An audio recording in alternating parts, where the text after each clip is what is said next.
Any kind of dilly-dallying, that's the government. Any kind of pussyfooting, that's the government.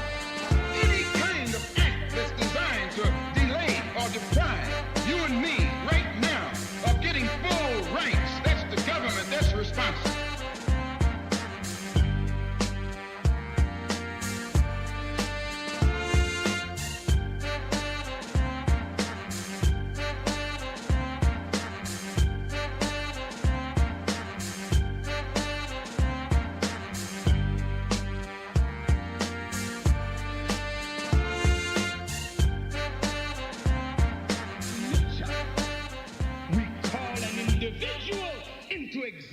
And when that individual comes, I make no apologies for what I'm about to say. Rough, rugged and real, you're on standstill to obey your case, so let the man build. Words of rapture that you have to capture. And I just slapped ya with a handful of literature. This dope, deaf, fresh, hype, choice, smooth and raw. Rappers I replace, rub out and erase. Competition, you must be on freebase, smoking or joking, bound to be broken. Now get your damn hands off the mic that I'm choking. Cause I got a stranglehold. You're still cold on parole for the role you stole. Rhymes that you yell out, but you did sell out. Crossed over, lost over here, now get the hell out. I'm not a pop star, rock and roller, I'm a rebel, blessed. Able to hold a mic like a hammer. And drop grammar, treat a rapper like a wrestler. And body slam them. Those who dispute get treated just like a prostitute. They get the boot and blade like a flute, so just play mute.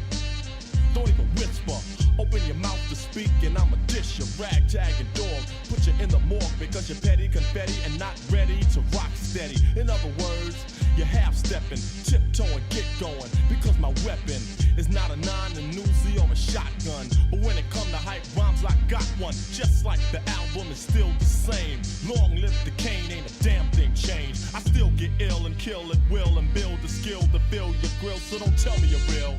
We sample beats, you sue and try to fight us. Man, you still be home with arthritis. If we didn't revive and bring back alive old beats that we appreciated, you wouldn't survive.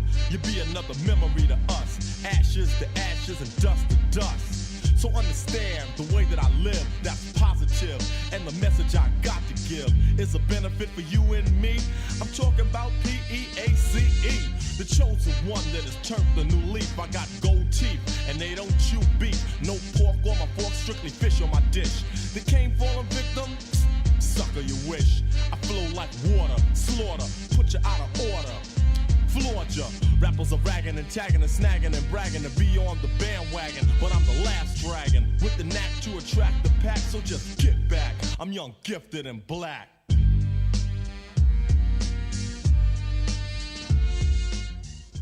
Yeah, once again, we want to welcome everybody to another edition of the Black Poet Matters, our monthly virtual event.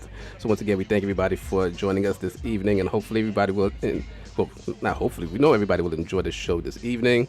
As once again, we have a great cast of poets coming to you once again this evening. So once again, we thank everybody for always joining us every month as we continue to move on with the Black Poet Matters, this experience that we continue to bring to you right here on Bassment Entertainment. So once again, we invite everybody to like and follow Bassment Entertainment on Facebook, follow us on Instagram, and subscribe to the YouTube channel so you can always get the information of when we go live. So once again, we thank all of you for joining us this evening. And as just a reminder, once again, of what the Black Poet Matters is about. And once again, it's the experience that of all of the black poets here, as they'll be, bringing forth their messages, bringing forth their ideas, bringing forth their thoughts on what's happening in the world. Basically, it's a celebration and a showcase of the black poetic voice from poets of the African Diaspora who are conscious and brilliant. There's also a celebration of black music where our souls meet songs, sound, and rhythms. And here we have black poets dishing the truth of their matters, creating a poetic soundtrack for the times. So once again, this is Black Poet Matters. So once again, we're going to get this show rolling. I'm going to introduce, your host for the evening and also co-producer of Black Poet Matters. He goes by the name of Christopher D. Sims. Peace. Thank you, Brother Binyamin. It's always good to be back and to be hosting this esteemed network and framework of spoken word talent from across the African diaspora. I want to say Habari Ghani, no doubt. What's the word? First day of Kwanzaa, so happy Kwanzaa to everybody. Hope you have an amazing Kwanzaa season full of love, life, liberty, justice, hopes, good energy, positive energy, and vision into 2022. So once again, I'm your host. And we're going to get this evening started for a lot of us. We're going to start off with poet Lavan Robinson. Lavan is a poet and writer from Philadelphia who now resides in Lancaster, PA. He is a 13-year veteran of the military and has a 34-year-old son. Lavan has been writing for over 40 years and currently has 3 books of poetry on Amazon and Kindle books now. He loves poetry because it chose him. Brother Lavan, take the mic. It's your turn. Okay. Thank you for allowing me to be here and around the esteemed poets and poetess. It's always an honor to do these things. So, and to write with a purpose. So I have three new ones that I wrote today, between yesterday and today. The first one is called Eyesore. It is unimaginable living in a society where it constantly champions hatred and violence and believe that its weakness to show to one another love and kindness.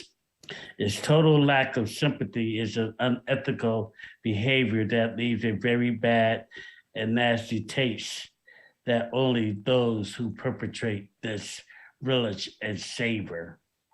This is a spiry issue that has gotten way out of hand. It's like building a foundation on stable sinking sand, and its effects are felt by all colors of man. And is this the way that humanity can continue to act and call themselves human? Well, if it is, I'm not a groupie of it or a dedicated fan. It saddens me to have to see so many continue to struggle, suffer, and die unnecessarily at the hands of others who look just like we. As the days move forward, our morality and values will lessen and take 2 steps backwards. Unfortunately, tragedy and death will, unless we come positively together in peace and love, happen more and more, and on the society and humanity's mindset, become a horrific, terrible, and permanent eyesore. Eyesore. The next one I have, I would say Pied Piper. Pied Piper. In humanity, I don't want to upset or offend anyone, but it is what it is. Pied Piper, in humanity's existence from the very beginning, the war between love and hate has always been waged and trending. Throughout time, there have been battles won and battles lost. Each principality has declared to fight to the bitter end for their purpose and cause. Caught in the middle, and what's at stake are we, the children of humanity's souls, that's ripe for the take to be burned literally at the stake. In this deadly game, there are no rules for engagement because all is fair, and most of them are decisively manipulated for strategical gain and hell-bent. Many don't even realize that they're fighting with the beast, their lifelong enemy, lost in the bounty that's used to entice and lure without notice. Many to its shine and glitter lose their minds and obviously too their focus. Meanwhile, the war wagon keeps rolling along. In the distance as it approaches, the bugle will sound their battle cries and mesmerizing song.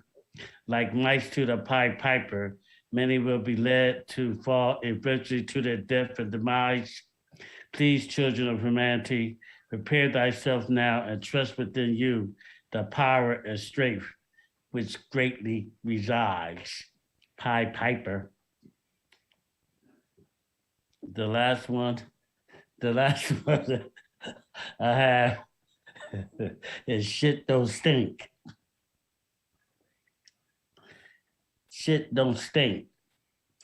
To relinquish their control over a system that has been manufactured to control bodies, minds, and souls of individuals who are through the tactics of brainwashing manipulated to believe otherwise. The oppressors sit laid back comfortably in their boardroom chairs in their lofty offices and behind closed doors, promoting their business of the big lie. There are many out there in society that believes that the way it once was is the way that it still should be. How could we not see this coming from a mile away and effects it would end up having on an institution of humanity? A blind man could see the countless lives lost in and to the dream of equality that have left so many souls bitter and empty. Humanity's reign on earth has only been for a short time and period, but its negativity and selfishness seems like forever. But that's what it feels like when divided, when we are supposed to be as one together. If you look around in the world today at this very moment, we all can agree that its destruction and annihilation is on the edge and brink. Before it's too late, people, take a good look at self in the mirror and think. You believe in your nature is perfection, but your character tells a different story, and life fortunes for you can change like that in a blink. So what make you think, or who told you that your shit don't stink? In peace.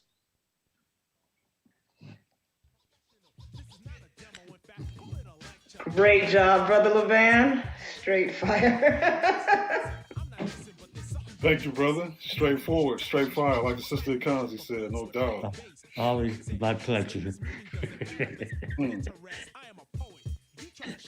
Thank you very much. Yes, sir. Anytime. Thank you.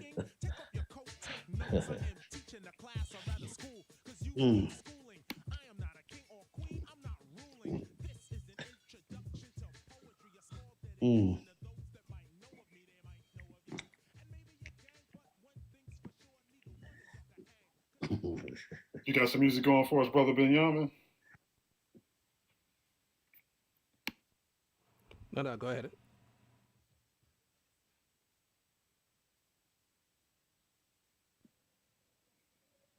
Couldn't hear you, brother. Say that again.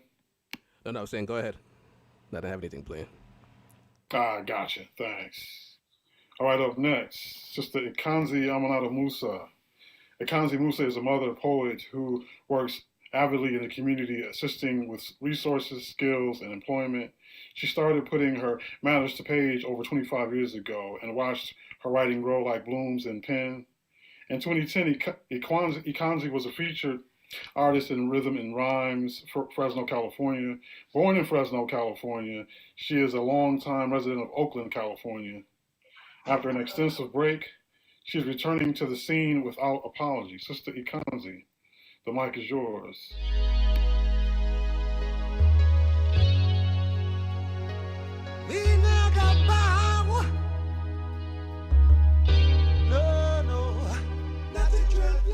I wake up in the morning and I flash my natty dead, yeah. Give praises to the Most High, Jah Jah. Then the whole are fresh, ready for the worldwide pressure. It's a heavy like a lead. I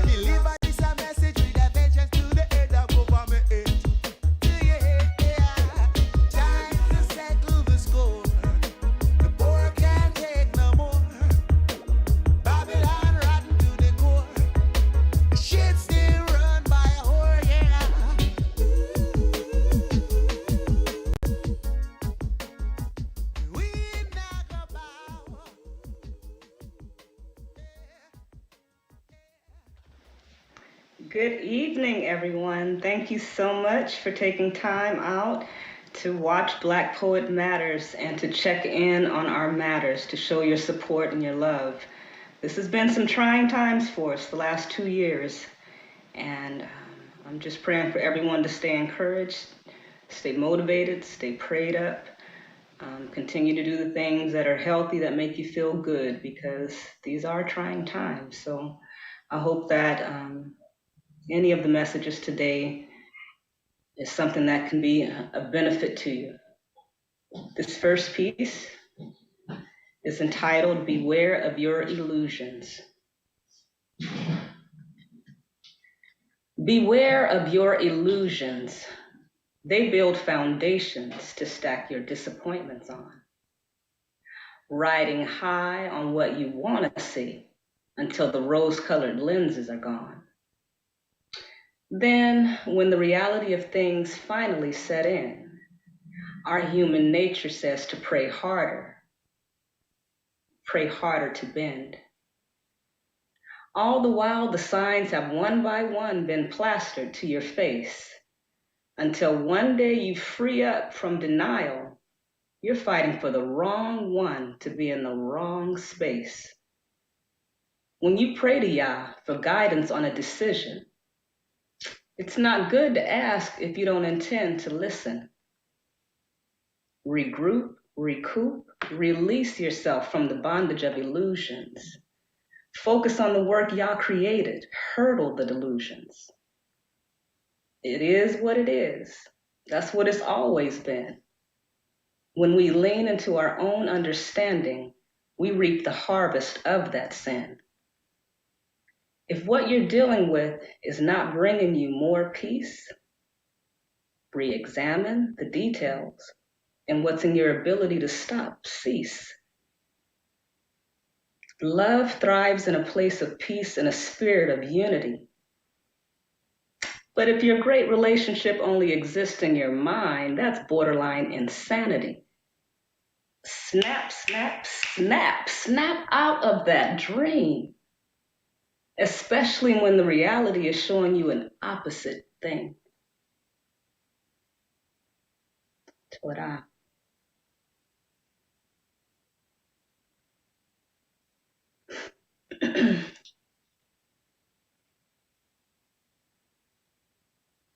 This next piece, is entitled Time is of the Essence. The process of life has a beginning and an end. This physical realm is fragile, temporary, no matter how much we pretend. Why must we put off now what we know is necessary today? As if the next day is guaranteed, putting our missions on the shelf like a stacked display. We find it funny watching a dog chase its own tail, not realizing that our own life is going in circles versus a focused and destined trail. Be led by Yahweh's Spirit. Deal in righteousness and truth. Be about His word. Let it be established in you. Rise above the distractions towards that which are your goals and dreams. That temporary pleasure ain't as important as it seems. Time is of the essence to shine the light Yahweh gave, to be a light unto the nations, declaring Him and only Him can save, by our words, deeds, and how we behave. Give thanks. And this final poem, it actually started off as a meditation. It's all too easy to count the ways that things are not working right, or counting the ways that somebody might have offended you, or just all the troubles of the world. And that can take a toll on your temple. That can take a toll on your mind. It can steal your peace of mind. So one of the methods that I've used to restore that is to focus on the things that I'm grateful for, the things that feel good. And there's so many, it's countless. So here's that piece.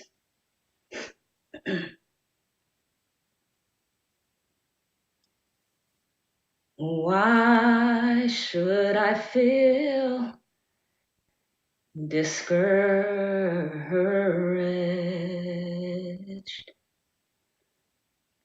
And why should the shadows come?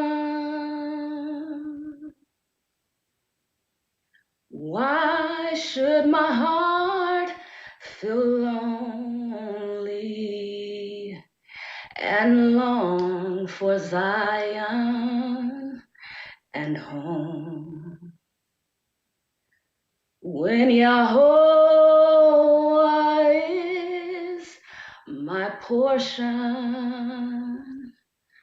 a constant friend is he.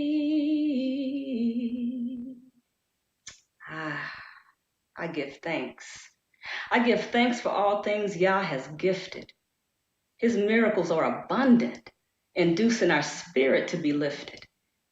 From the sound of the drum and bass in a severe reggae beat, to that light that overcomes me when Yah's word I consume like a feast. The power observed at the crashing of the waves, the lightness felt feeling the wind and watching the trees sway. I give thanks. For hearing the congas topped with chimtas and tambourines, my heartbeat matching the rhythm of praise to Elohim, the unseen.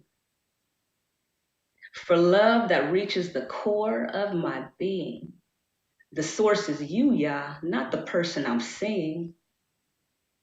For the kindness of strangers in a dismal land.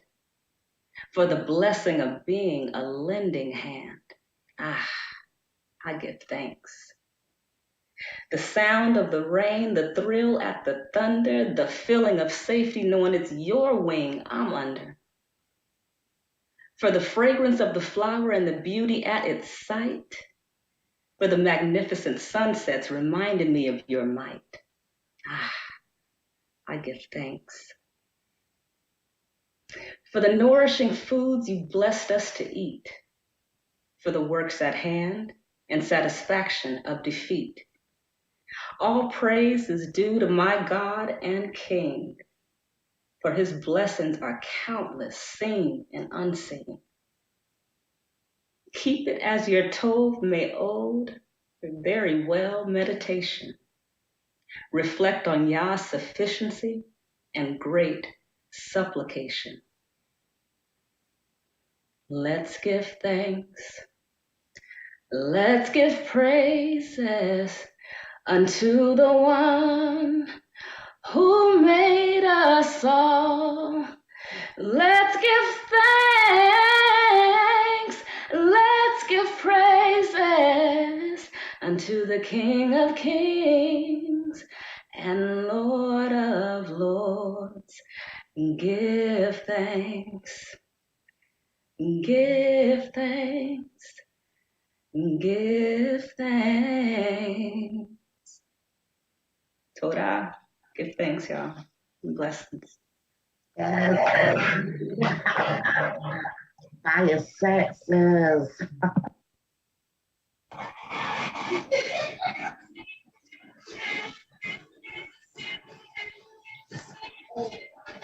Yeah, I just wanted to give pause because after something like that, you got to have some silence, you got to have some reflection, you got to have some stillness. So I didn't want to jump in real quick and stop that because I would have been disrespectful and unleveling to the spirit. So powerful set, Queen. Thank you very much. All power to the poets, no doubt. Alrighty, up next, we have CJ Empress Poetry Lane. Meet performance artist, poetic activist, author, motivational speaker, and mother of poetry, Barbados born in Brooklyn, New York bred. This culturally rich and diverse combo gives her a creatively unique edged color palette and a horizon-wide canvas. Empress Poetry cleverly weaves language and molds character through the power of the pen. Her signature performance poetry captures the delicate intricacies of life. Empress Poetry Lane, the mic's yours. Hey, oh,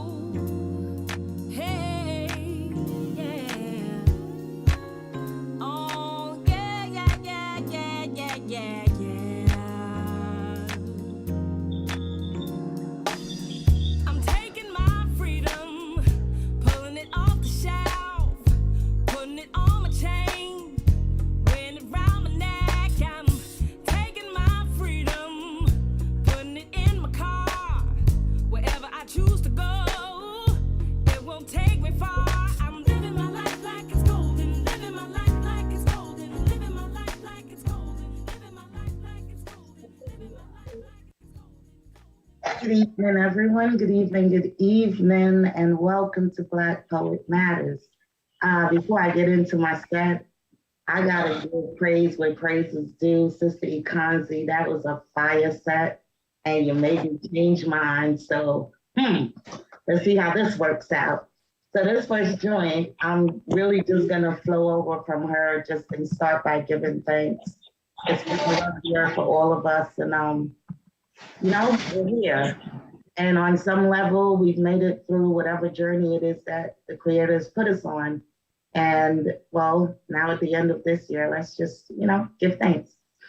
This joint is called I Raise My Pen. I raise my pen in praise to tell my testimony. Let tears of joy like ink flow on the clean sheets of my life. Wash away any remnants of strife or distractions. This journey is full of action, definitely a test for the weak of heart. The weak of faith don't start. See, that's where I needed a workout. I had to watch my muscles grow, feel the pain and burn, so I know work without faith is death. Now with each breath, I whisper words of praise, because each day I live, I'm reminded that I made it. Through fire, pain, and storms, lived repeated trauma because it became my norm. I accepted mediocre as a reflection of myself. A mess is an understatement. Got robbed and I received it as payment for past things I might have done. Called on the name of the Holy Sun while drowning in cognac. Asked why me when love smacked me to the floor. Swift kick out the door like Christmas rap, like that's a wrap, you're done. But remember, I called on the name of the Holy Sun and he answered me. Sent a couple of vessels to rescue me, to bring me back to shore. I got lost in waves of uncertainty that suggested I didn't deserve more, wasn't good enough, just wasn't tough. Got me to thinking maybe things weren't so rough, but that was my heart, being weak, sitting in my flesh, feeling the heat for saying no, longing for a touch, wanting forgiveness because this was all too much. He answered, took that burning passion and gave me purpose, cleaned me up inside and healed my wounds, filled me with love I was missing, relieved me of the burdens I was carrying, changed my armor, gave me a shield and my pen. So I raise it in praise to tell my testimony. Let words of joy like ink flow on the sheets of my life. Wash away any remnants of strife or distractions. This journey is full of actions, and I am ready.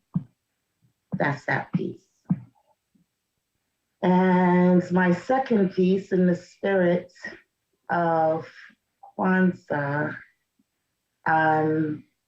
this piece is entitled Join Hands With Me and was written with the intentions of inspiring unity. So I hope that's what happens for someone here tonight.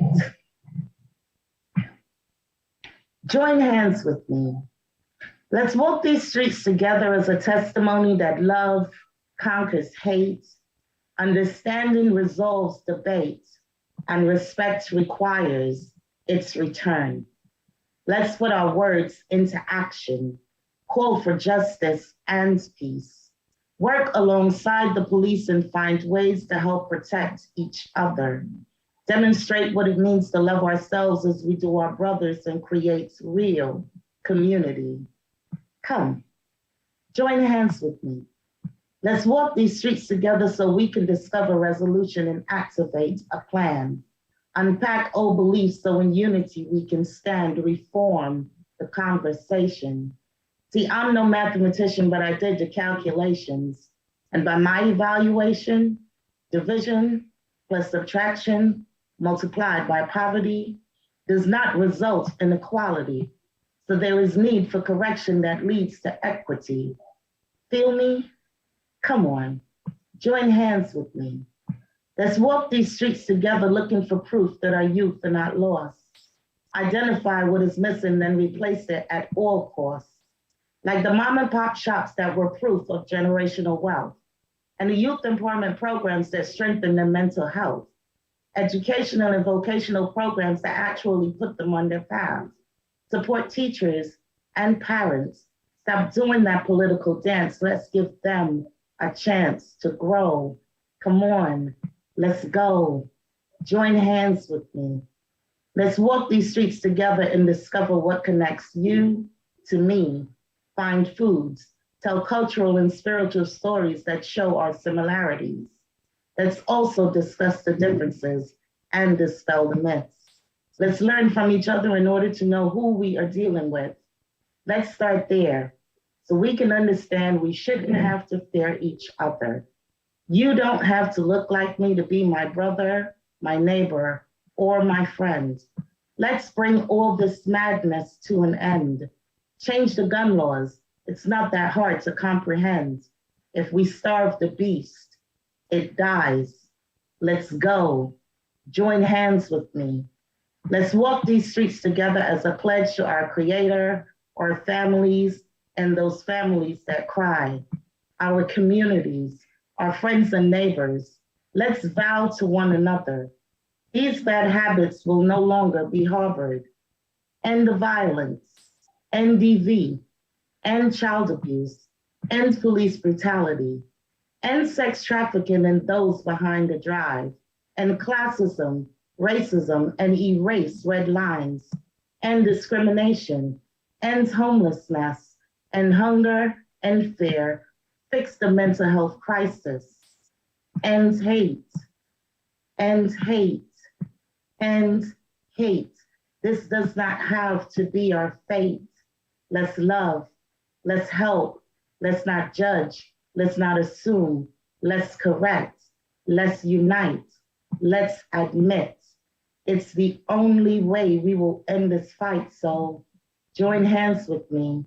Let's walk these streets together in the spirit of unity and let everyone know we are here. And that's that piece.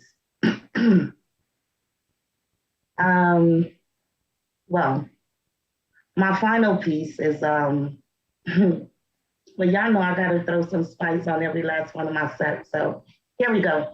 This one is called Take Me. Take me to a place where our spirits like clouds are high, where our souls intertwine into a kaleidoscope of colorful realism on this canvas we call life. Take me over rainbows into pots of gold, rays of sun. Bathe me in your love, submerge me in your passion. Feel me as my heartbeat pulse against your chest and our rhythms synchronize. Perform ritual dances, allowing you rites of passage into my abyss of ecstasy. Journey into my unknown if you are in need of answers. Tease me. Stimulate the sapiosexual being dwelling deep inside of me. Tickle me as you take an adventure into my mind. Dig deep to find my treasures. Don't panic if a piece of pressured coal you find.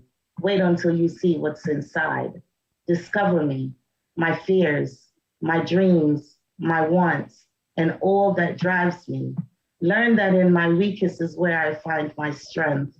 Understand my independence doesn't mean I don't need you. Believe me when I say, I'll stand with you, Black man. So take me, feel me, tease me, discover me, and know that I'm me. I'm Empress Poetry. Thanks for listening. Have a good night.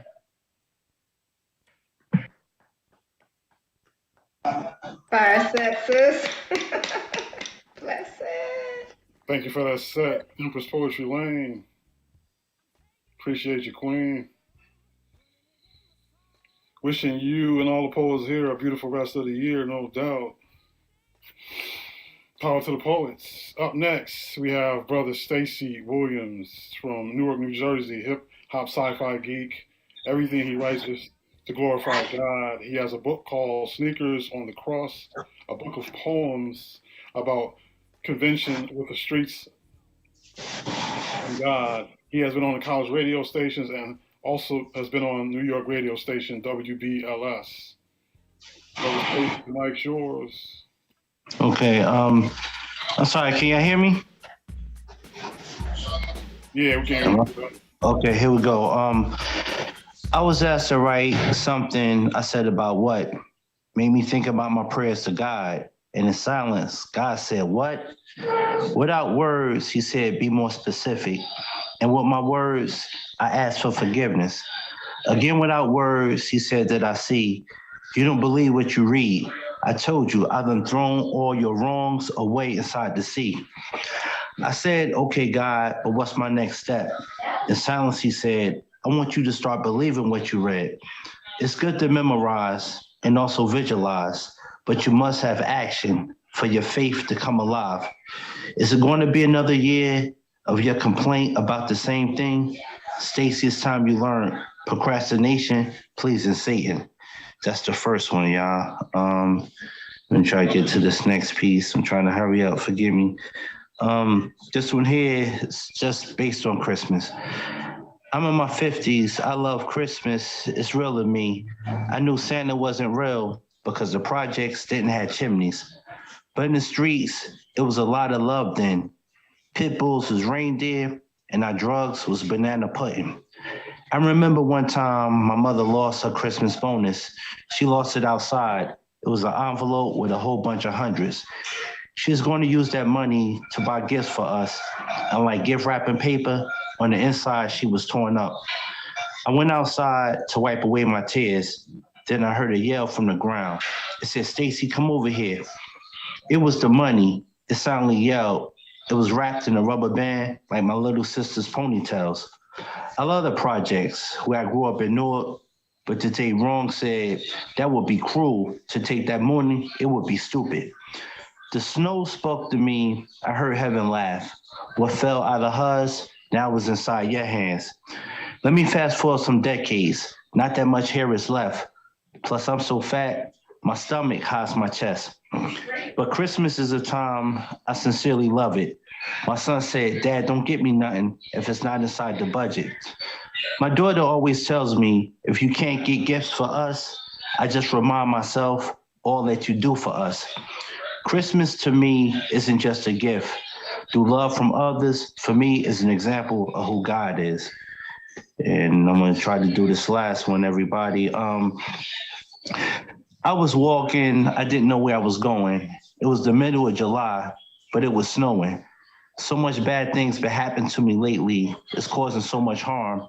I was in the zone and his brother tapped my arm. Seemed like he wanted to rob me, the way he grabbed my coat's fabric. I didn't know him, but he had on a nice jacket. He said, what up? Then he quoted scripture. He smiled harder than he did on his baby pictures. He said, you're in the zone, but you don't remember me? Then he started saying how he remembered me. He said, using that at an open mic, doing a piece about God. I never thought about God till I heard you talking about God. I said to myself, I hope he didn't misinterpret. Sometimes I crack jokes inside the Bible. I be using curses inside my verses. He started talking. I smiled, tried to ignore him was my tactic. He favored Denzel, but he had on this nice jacket. He said, what you spoke about that day helped me. I started using your advice. In so many ways, it started to help me. In my mind, I felt bad.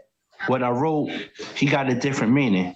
He said my poem told him, you got to learn how to be against those that's possessed by demons. He said, what you said, it really helped me that day. The piece I wrote was called A Middle Finger to God, but he heard it another way. He said the title of what I wrote that day got him. He felt like a villain inside my rhythm, like he was inside Gotham. He said it wasn't a poem, it sounded like rap. It sounded like rap. I was loving his jacket. I would have bought the jacket and how it came off the rack. I had to go. I said, thanks a lot. He said, no, brother, give your thanks to God. He said, you still don't remember when I was trembling. You don't remember the tactic? What I'm wearing, you took it off. He said, man, this is your jacket. What you did for me, I get a chance to do. Don't let the evil inside people affect the good that's inside you. Thank you, my brother. That's it, y'all. All right, Brother Stacey, thank you, sir, for that fire set. Nice.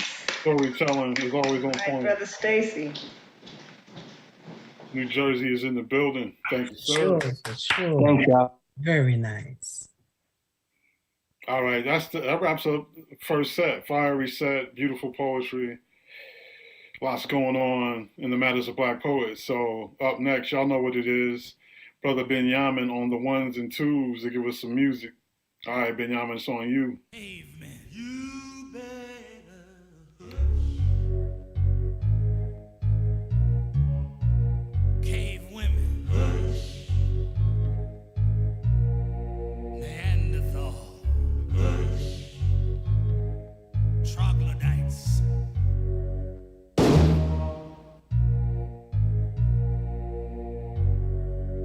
Somebody's calling my name. Yeah. Come on. To the east, my brother, to the east. To the east, my brother, to the east. Come on. To the east, my brother, to the east. To the east, my brother, to the east. Yeah. To the east, my brother, to the east. To the east, my brother, to the east, my brother, to the east, my brother, to the east, my brother, to the east, my brother, to the east. Yes, I'm that kind of nigga. The one you fear, be scared, you can't figure. The one that has the finger on the trigger. Boom. In the cut, zoom. In the darkness, the halo, the moon. Step into your real soon. Check the blackness. Me before those acted the likeness. Masturbating, masquerading. And you call yourself righteous. Follow me. A peripheral missionary and ark witness. Having intercourse with a nation of darkness. Books with worms. Jerry's with last names like perms. Niggas, get your hands off your crotch, come to terms with yourself.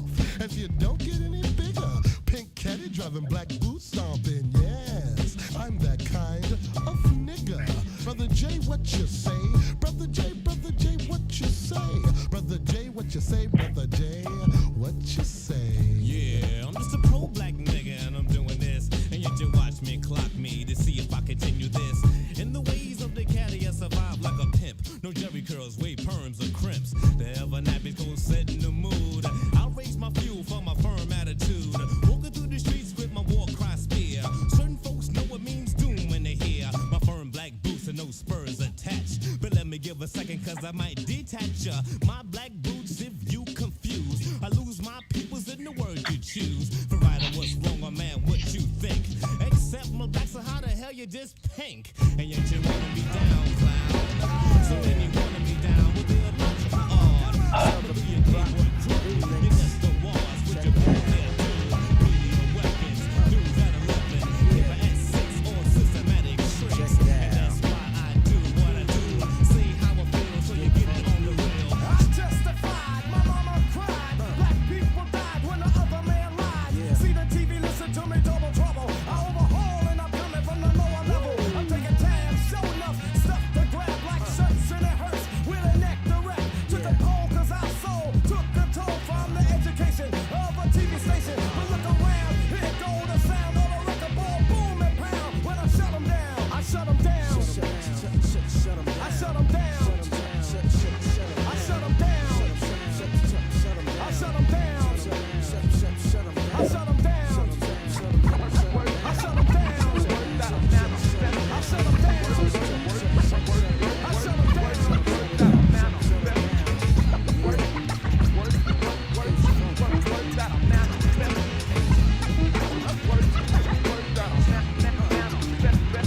I profess and I don't jest, cause the words I manifest, they will take you, sedate you. And I will stress upon you the need for you all to feed your minds and souls, so you can lead yourself to peace. I got a real objective here.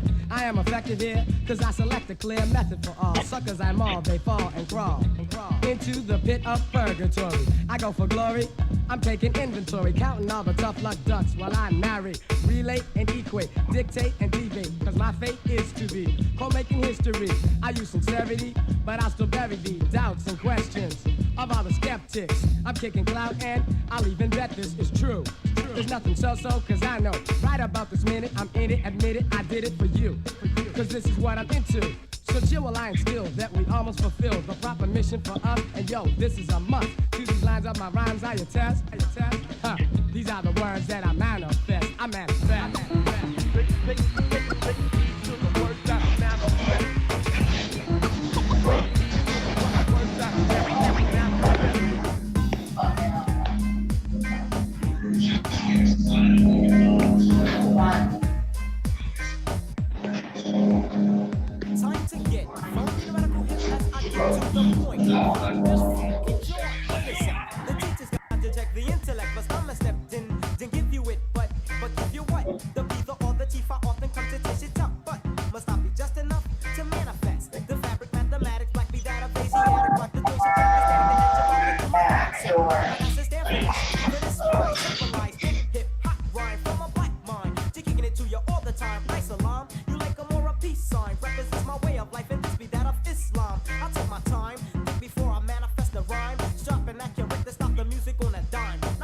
acapella, wisdom G, I'm manifesting, understanding, understood, so there's no need for I keep you guessing. Follow me now, see, I be rocking. The second hand is ticking, still the posse don't be clocking. Controllers of the clock be ticking closer to the point. Rock this funky joint,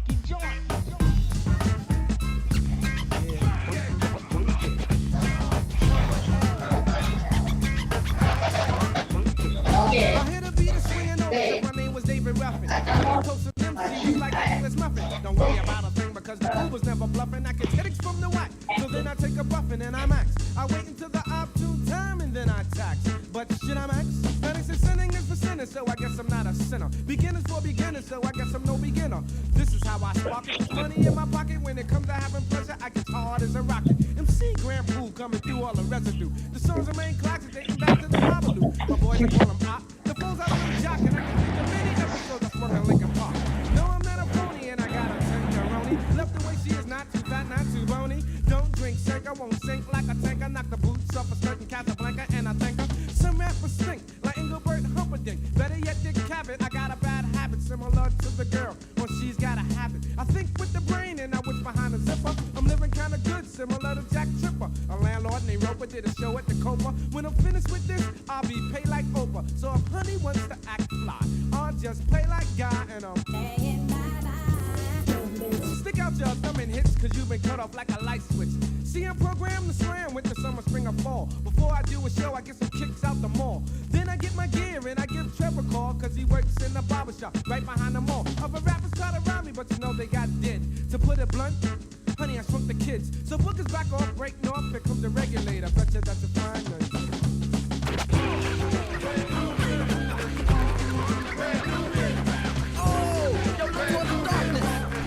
Yo, look towards the light. Yo, what is that? Supernova. Nah, man, that's a black hole.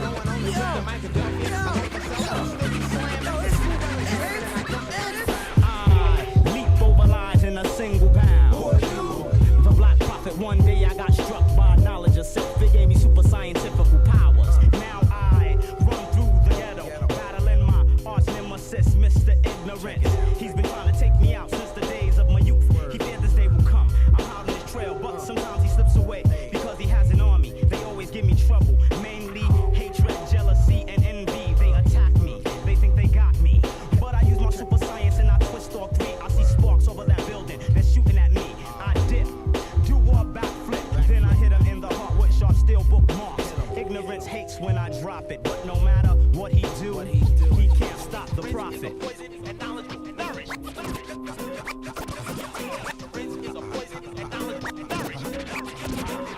Let's continue the.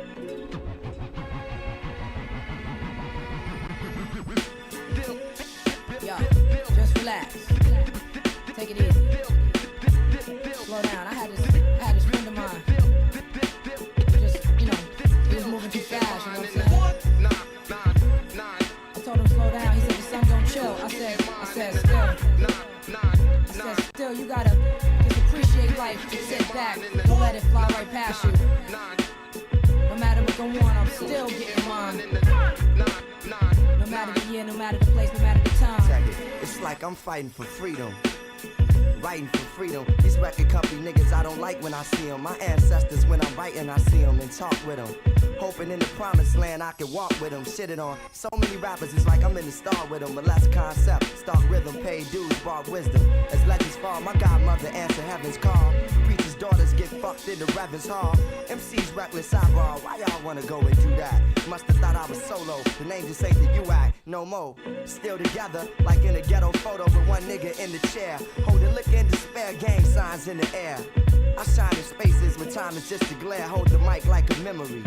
Niggas say I'm nice with metaphors, but these are similes. Street ministry, my poetry's a penitentiary. Track is visitation. Synthesis is life, I'm like chief up in this demonstration. Still getting mine in the every day. That's how we gon' do it for y'all. Getting mine in the common sense to act. Putting something in your ear.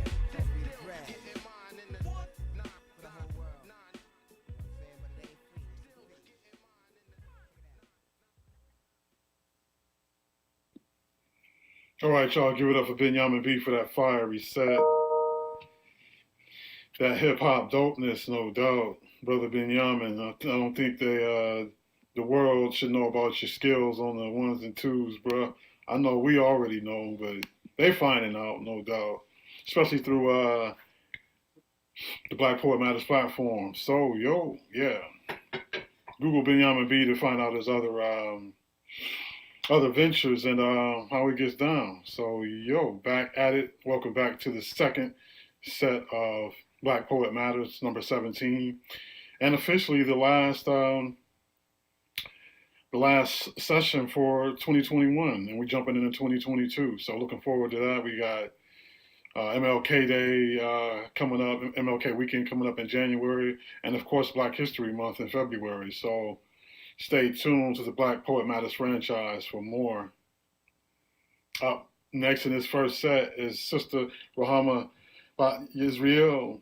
Ruhamah is a rhythmic expressionist of life. In 2002, Ruhamah's mother asked her to write a poem for her grandmother's birthday, representing 5 generations of grandchildren. Writing the poem of her grandmother triggered Ruhamah's passion for expression, which led to 6 poetry books and a desire to articulate her feelings. Ruhamah shared her poetry at various venues that offered artists a spotlight to share at spoken word events. The Nuyorican, the Bowery Poetry Cafe, Lounge 13, Sugar Shack of Harlem, Brooklyn's Billie Holiday Restoration, Marcus Garvey, The Middle Passage, Lenox Lounge, Louder Arts Production, and various Israelite events. Sister Ruhamah, the mic is yours.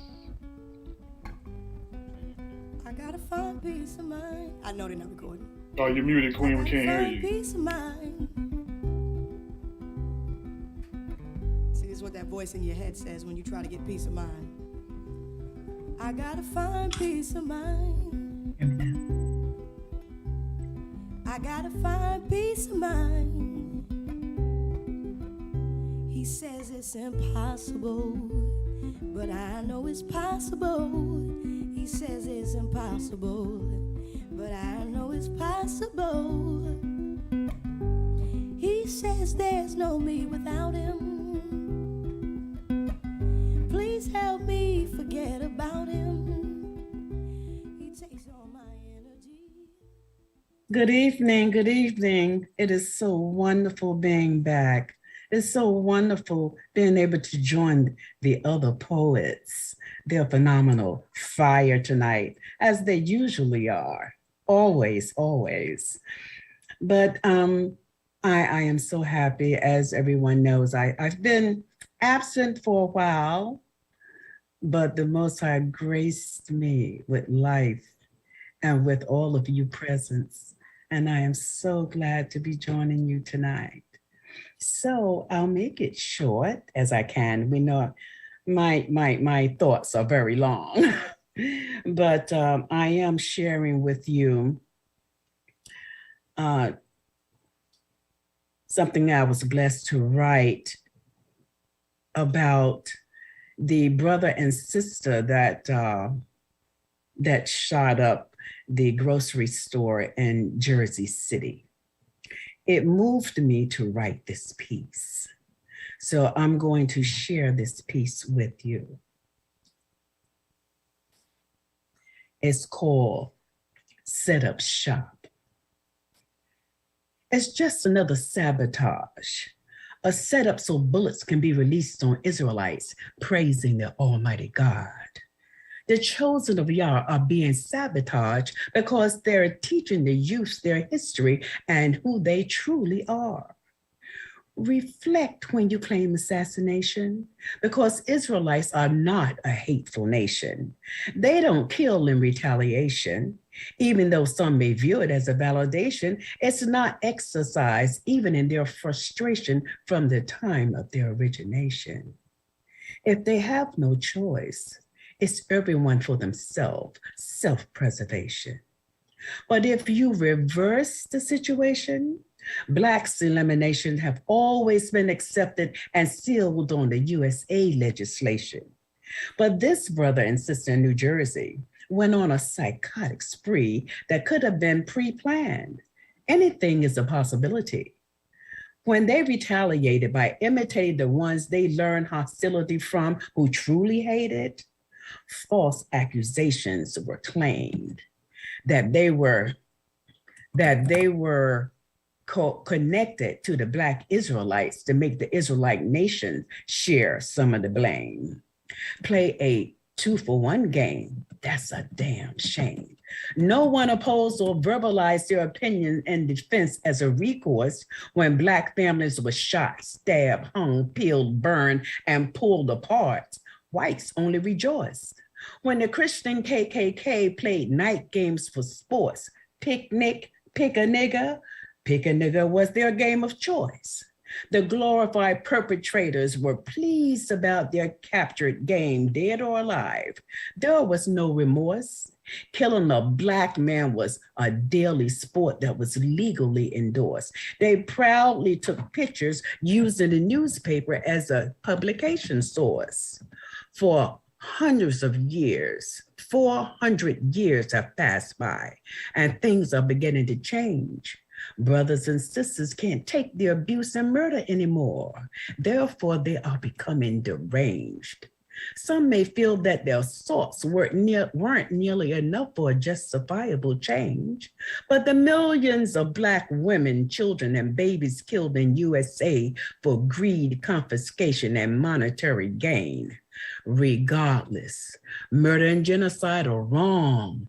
It's inhumane. So is slandering the innocent for personal satisfaction by killing and inflicting pain. It initiates a civil war in this country, and that's the same as igniting a match to butane. It's wrong to claim that all Israelites are the same. It's wrong to imply that all Christians are killers that belong to the KKK gang. It's wrong to declare that all Catholic priests subject boys to sodomic pain. It is wrong to make the world believe that all Israelites are killers when they are a spiritual nation just striving for change. There are people in every nation who are totally screwed, but this is an unjust misinterpretation to suggest that all Israelites hate Jews. I can't reiterate this enough because Israelites have succumbed to more than enough abuse and injustice.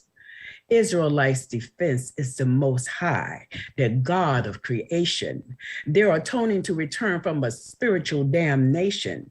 Their ammunition is applying Moshe laws in the Torah through spiritual education, love, and unification.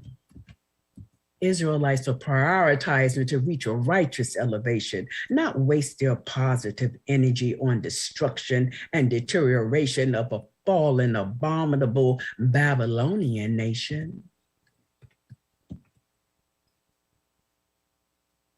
Just a second. Just lost my spot. My computer just went crazy, y'all. It just went absolutely bonkers. It just went nuts. Okay. All right, then, y'all, it looked like something is going on here. Yeah, guys, I have to reach for my book because my computer just went out. Just went out. Next poem. Hopefully that is, wow. Okay.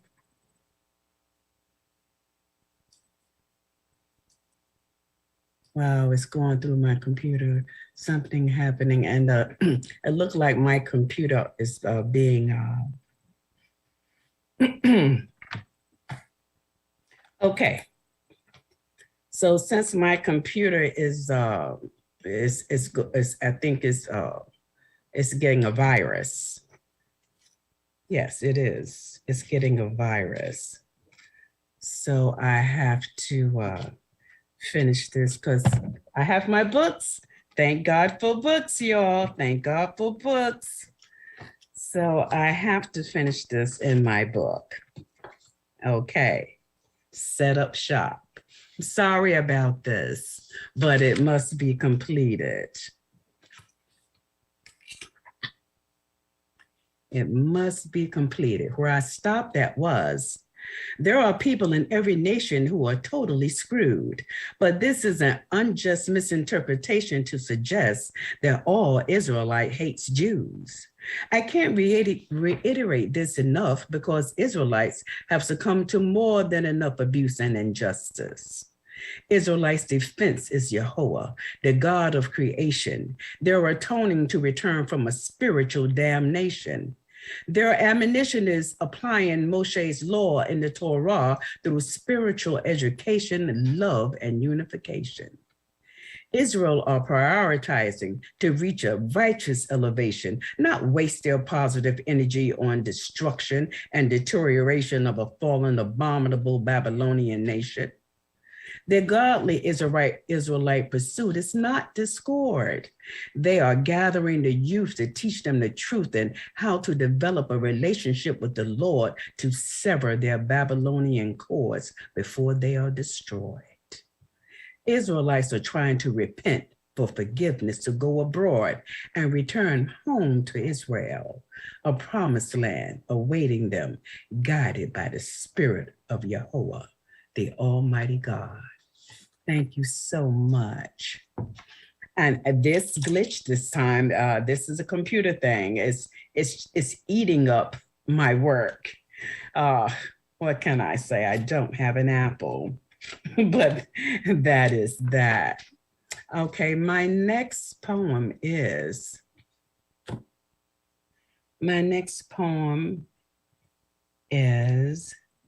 No Wickedness and Evil. I think that may be in the book that's being maybe in the book that's on the computer that I have not published yet. Oh, that is just so cute. So now what we're going to do is we're going to go to Weeping Through the Blessings. Okay. Weeping Through the Blessings.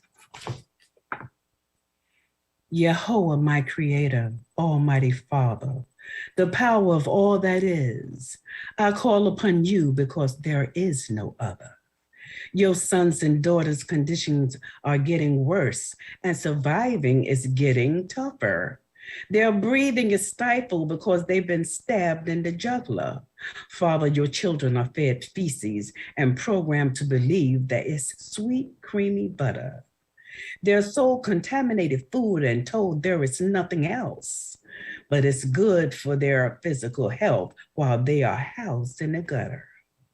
The privileged echelons of modern today Babylon drain your precious earth of her pure nutrition and fed their young the best milk straight from cows' udders. But the female of Pharaoh Zion are treated as prey, especially the young, elder, and young, beautiful mothers. They're indoctrinated to believe that their livelihood would be maintained when the plot is to enslave their virgin sons and daughters. Yehovah, your valued treasure is treated like animals, deprived, beaten into submission, then converted into grateful lovers. Heavenly Father, these days are exceptionally hard on your children, especially your daughters, because now your daughters have to adjust to your sons' sexual preferences of others.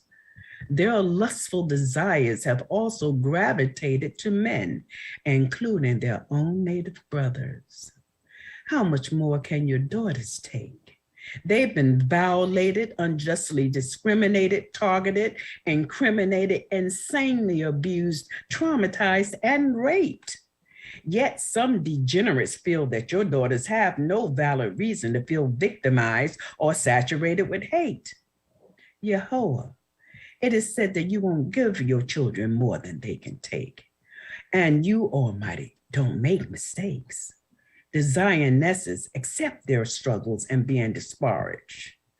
Yehovah, your daughters feel as though they are living and eating from the bottom of the garbage, But through all of the prophesied calamities, you still bless us with life, Yah. You still bless us to thrive, Yah. And you still give us a chance to repent, Yah. And we acknowledge that with thanks from Humility's College. Almighty, we also realize that we are being conditioned because we have a job to fulfill that is bigger than our complaints. So through all of the discomfort, suffering, and short-lived royal blessings, Yah, we are saying we still love you, Yah. Bless you, Yah, and thanks. Hallelujah. Thank you for that. I am gonna try and go back and see what this situation looks like. This situation is not looking good. Yeah, I got a virus going through my books, y'all. It's a good thing I have. It's a good thing I have it printed already, but one of them is not printed. So my third piece is, I still feel great. I still feel good. My third piece is, let me help you out here.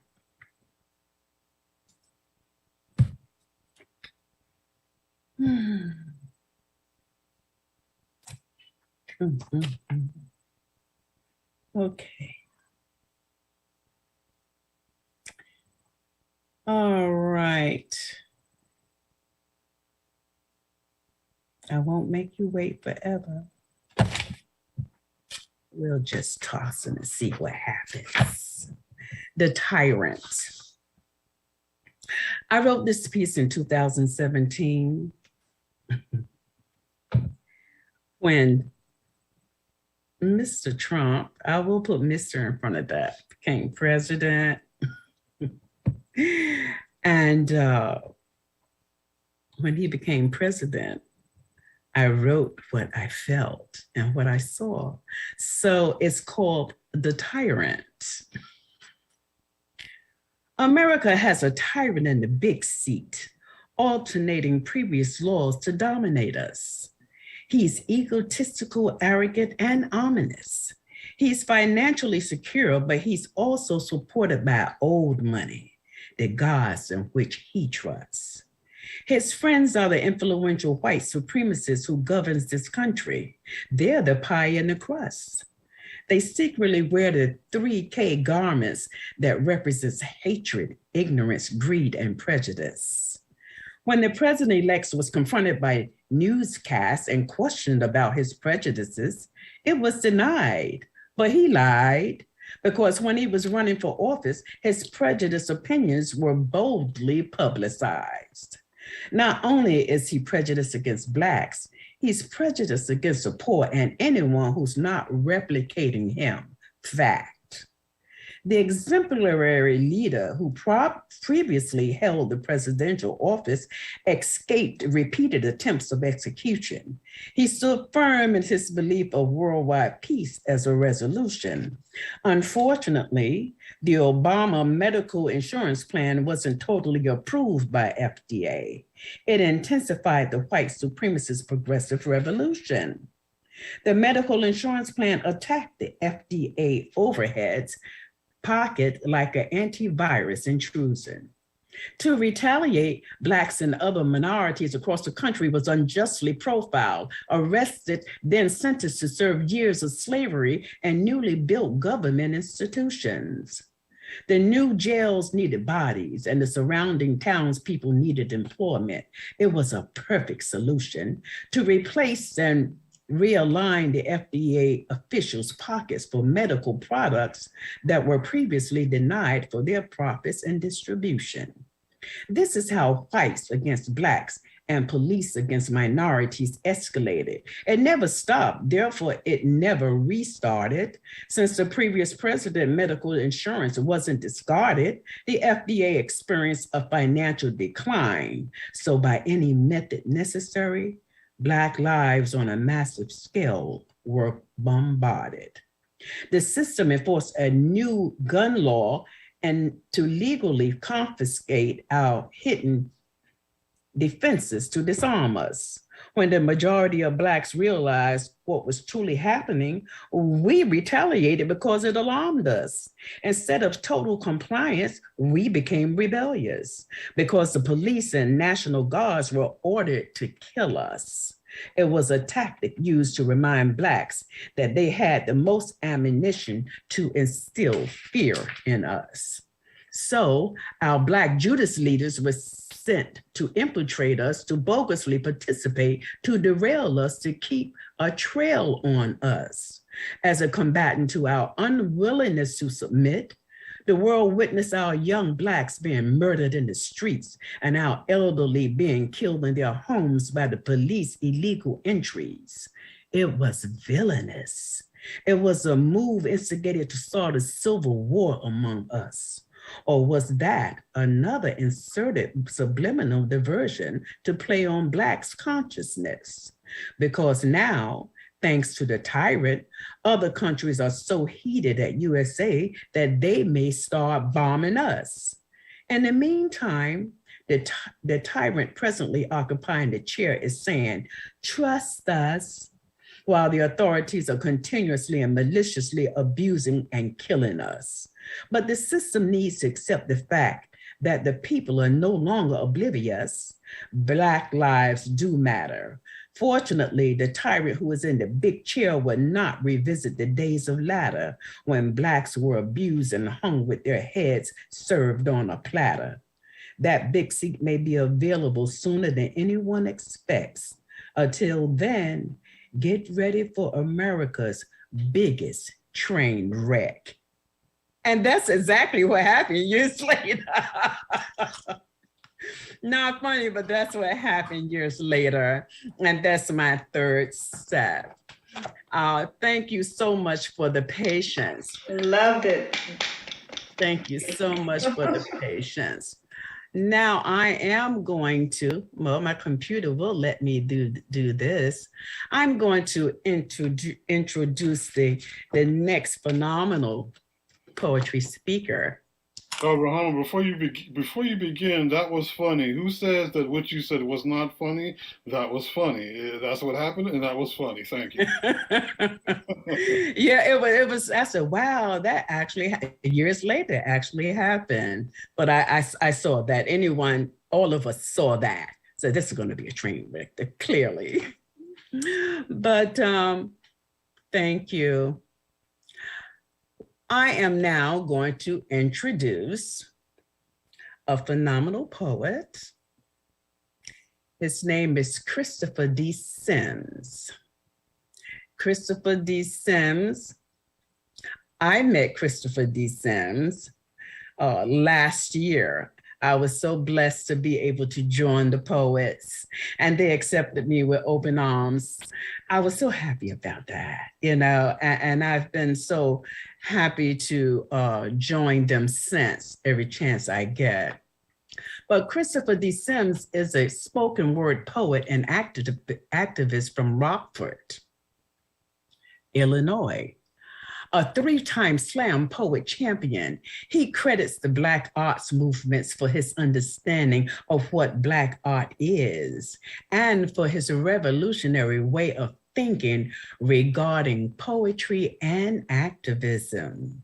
So with all due, let's please welcome again, Christopher D. Sims. He looks determined without being ruthless. Thank you, Queen. Appreciate that. Right. It's always a blessing to have you with us, and I appreciate your wisdom and a profound understanding of the political system and the puppets and the pawns and the punks who are a part of it. So yeah, appreciate that. And I wanted to say also, I love how you just kept going even though your computer went out. I've seen poets, that happened to poets and they didn't know what to do, or they just walked off the stage or something. But it was a supreme example of how you keep going, even when you first was facing some adversity when your computer went out. So yeah, all the young poets, yeah, take heed. Thank you so much. I was just blessed to be able to reach over and grab some material that was within hand reach. Thank you, Almighty, you know? So I had to change up a little bit. I didn't do the pieces I want, but I was able to share, which is what I came for. You go. The floor is yours. All righty. So with activism on my mind, and throughout this whole year, last year, the year before, I mean, we've been forced to be activists and organizers because of the injustices in this country. So thinking about that, I decided to pull out this piece that I haven't shared a whole lot on this platform or in other platforms. This is entitled "She Shot Dante," and this is with Dante Wright, of course, who was shot and killed by the white woman cop in Brooklyn Park. Was that Brooklyn Center, New York? I mean, not New York, but Minnesota. And I'm representing Minneapolis with the Prince hat and the T-shirt. So shout out to my new home. She shot Dante. She shot the possibility of peace. She shot Black people's ability to ever trust the police. Will we ever trust the police? She shot the people. She shot all of the work that has been done up to this point. She shot plans for housing justice, plans for economic equity, food justice, and immigrants' rights legislation. She shot the opportunity for this nation to be a more perfect union, and will ever be a more perfect union than what it is now. She shot marchers, protesters, organizers, and activists who are simply tired of this shit. We are tired of this shit. She shot any progress that has been made in Minneapolis at this time. Why did another black man have to die? Why did another black man have to die? Why did another black man have to die? She shot Dante, and now we all mourn increasingly from futures in this country. Black youth are torn and torn and torn and torn and torn and torn and torn and torn and torn and torn and torn. She shot Dante. Rest in peace. Rest in peace, Brother Dante. Rest in peace.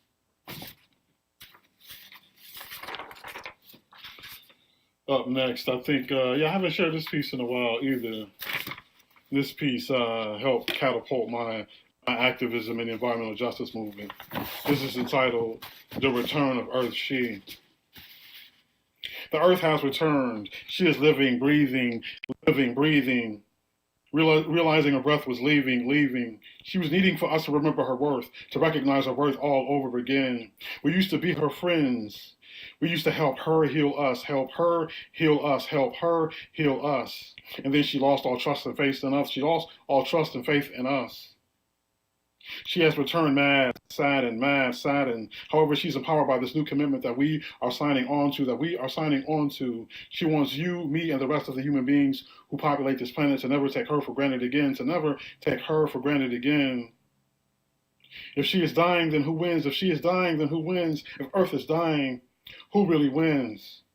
She is providing for species. We live in a cycle that provides for one another, that provides for one another, that provides for another. You and I, we are our sisters and brothers. Her lungs are smothered with toxins, radioactive chemicals, and plastic she cannot digest. She has cancerous garbage in her breasts. We have polluted Earth to death. Unless we take a step forward and reverse our damaging effects. Our next step should be radical movements that peacefully changes things, with civility.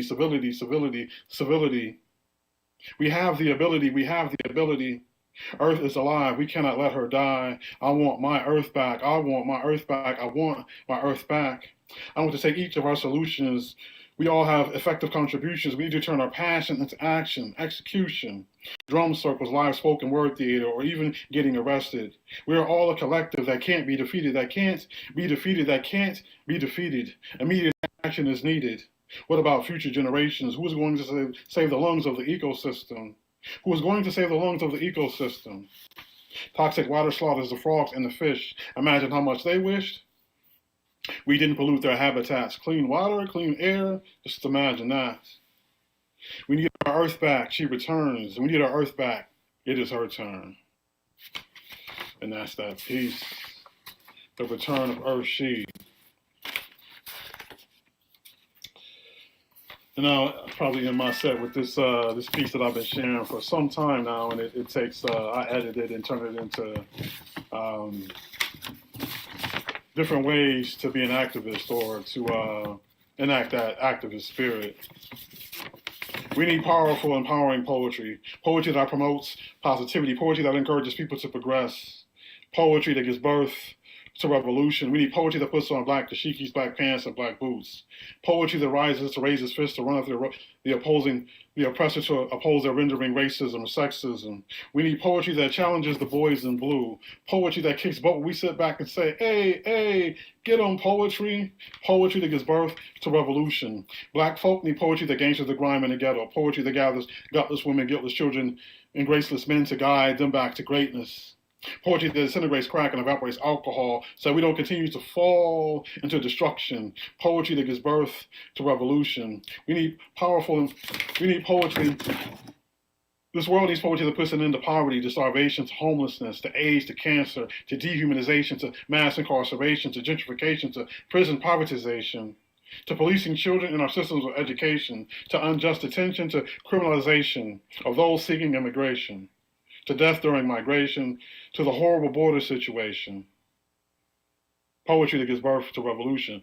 Poetry that gives birth to revolution. Poetry that gives birth to revolution. All right, y'all. Thank y'all. That's my set. 3 pieces. Bam. Appreciate it. Let me get ready here to introduce the next poet. Neisha Kelly. Neisha Braveheart Kelly hails from Trenton, New Jersey. Her love of writing manifested at the age of 5 and is ever evolving with a particular preference for poetry and personal essays. Braveheart loves to learn interesting things about others, but clams up when it's time to talk about herself.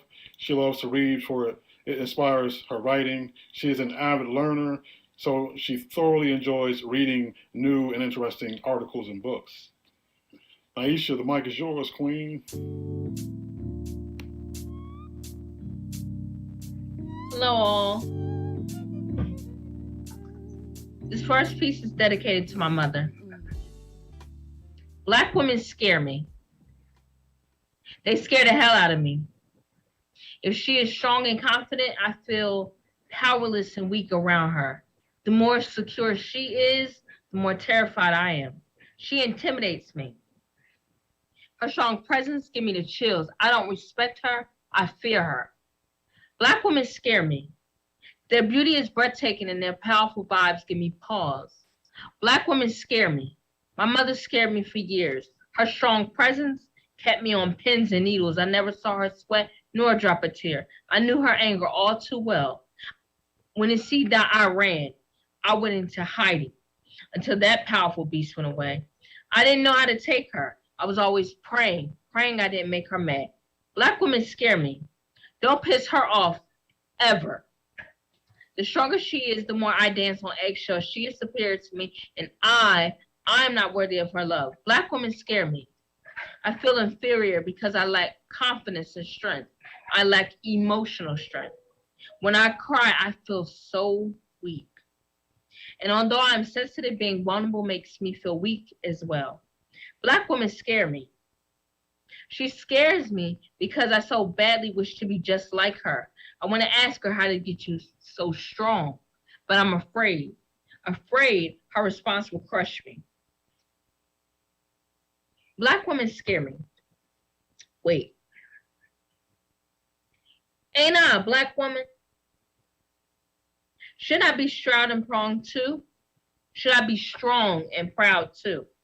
Teach me, black woman, teach me to be just like you. Black women scare me.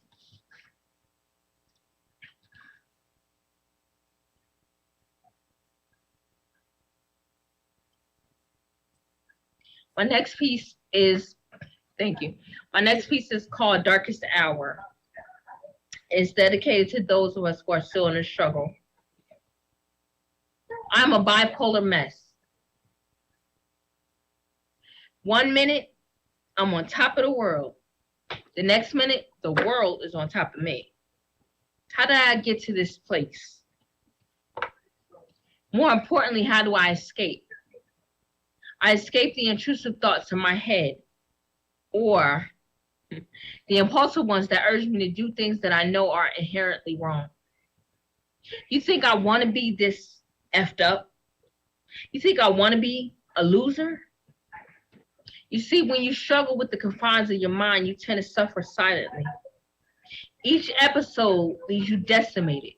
You do not know how to have the wherewithal to pull yourself up. Self-sabotage becomes my form of comfort. You see, when I'm in this pain, I want to isolate and withdraw. I don't want to poison anyone with my venomous thoughts and motives. I lie so easily because the shame is far too great. I would rather be a martyr than by putting a face that I have it all, but I don't have shit. Nothing is together. Everything around me has fallen apart. When I am experiencing mania, it is a high that I cannot explain. I am so high that I do not even take notice of my deceptive and manipulative ways, no matter the cost. This poem is the realest shit I ever wrote. It is the realest because it is the most honest I have been in a really long time. And honestly speaking, I cannot face these demons alone. I pray, but I don't change. And not because I don't want to, because in my mind, I feel like change is out of my league. My cry for help enables me to come crashing back down to earth, wallowing in a mess of my making. It has me feeling like I'm irretrievably broken. Needing help is beneath me. My ego allows me to believe suffering is better than surviving. I don't ask because in my mind, I am truly undeserving. I'm not worthy of empathy or compassion. I numb out. I want to stop this incredible pain, so I write. And before I let any tears roll down my eyes, I'm going to make this poem cry. I am all cried out. I'm sick of all the bullshit that I've conjured up. I don't write this shit for fun. I write it for help. Suffering silence will be my undoing. I have to save myself. In my darkest hour, I write. Without a penny to my name, I write. And though this may be shits and giggles to you, this is my life. And to truly continue living, I must reach out for help. This poem is hope to a mind that is desolate. This poem is peace to a mind whose thoughts never rest. I'm writing this for me, for us. Mental illness is real. It really looks just like me. So please help me so that my story can help someone just like me. Darkest hour. I have one more.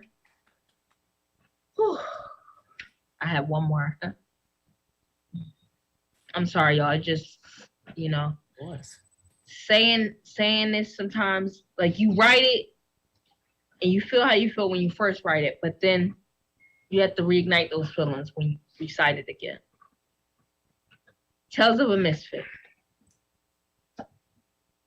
You see, I used to walk into a room full of people and I felt invisible.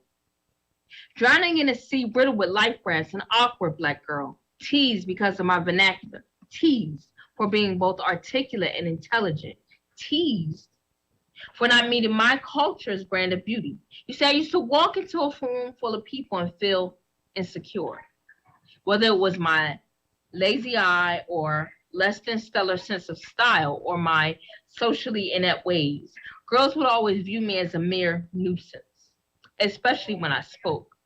My Blackness was lessened because I spoke as if I read a dictionary from cover to cover every night. You see, I used to walk in a room full of people and I felt inadequate. I never forgot all those awkward moments. I remember being at the College of New Jersey and my roommate was belittling me in front of my peers because I remember standing because I was weird. I remember standing just outside the door and listening to her berate every fiber of my being. Tears. They still well up when I recall that moment. I recall family ostracizing me, putting me on a pedestal because of my intellect, parading me around like a pony, and then hitting me with a barrage of insults. My love of learning is where others found hate for me. In their minds, I was intellectually superior, and therefore I was better than them.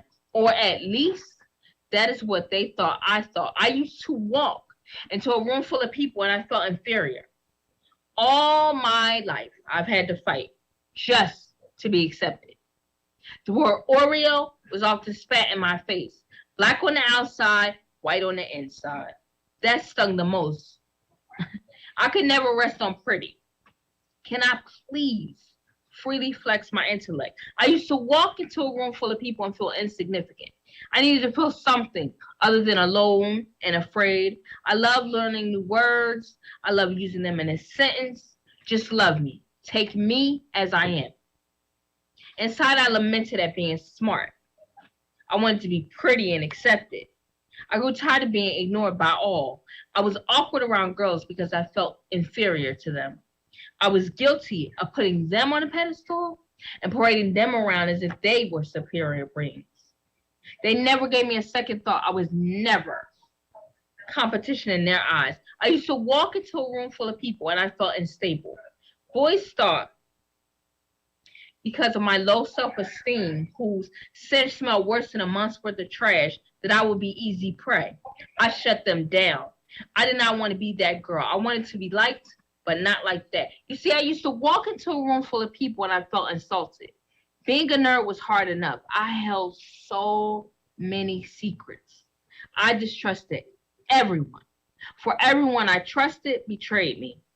I used to walk into a room full of people and feel irrelevant. I was a misfit. I hated every minute of it. All from my curly crown, my lazy eye, and even my sensitive nature. I hated it all. I just wanted to be her. The girl that was accepted. I always longed to be her. Now, I walk into a room full of people and I feel important. I command it with my captivating smile and intellectual prowess.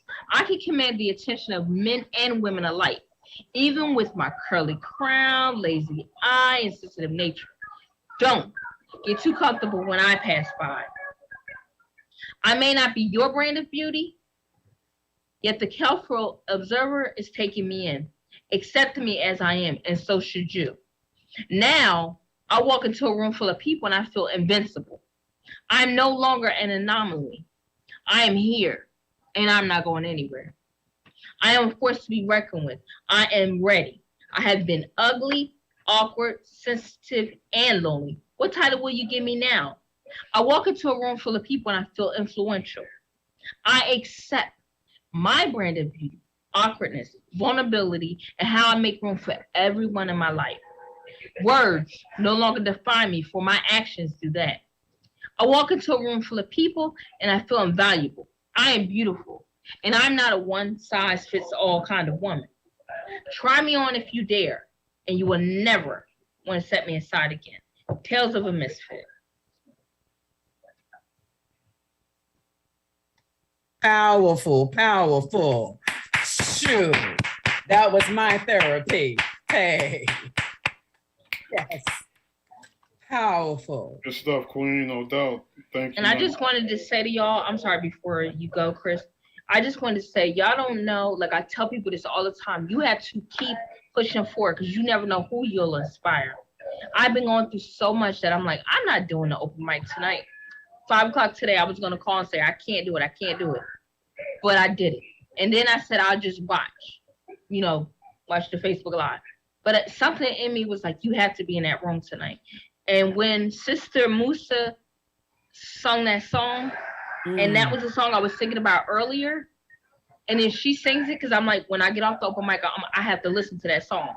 And then she sings it, I'm like, that's affirmation for me that I was supposed to be here tonight. Because if I wouldn't have heard her, and that was the confirmation I needed.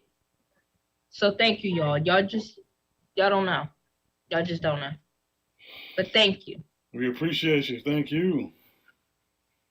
Yeah, and and I'm always one for wisdom, for knowledge, for intellect, and even when folks share some of the most painful things that they've gone through, it usually can help somebody else, or it helps somebody else. So appreciate that. And in this world, in this country, classrooms, people are way too cruel, and some of them they don't care, like whatever, or some of them they know exactly what they're doing. But when you can push past it, it just makes you even stronger.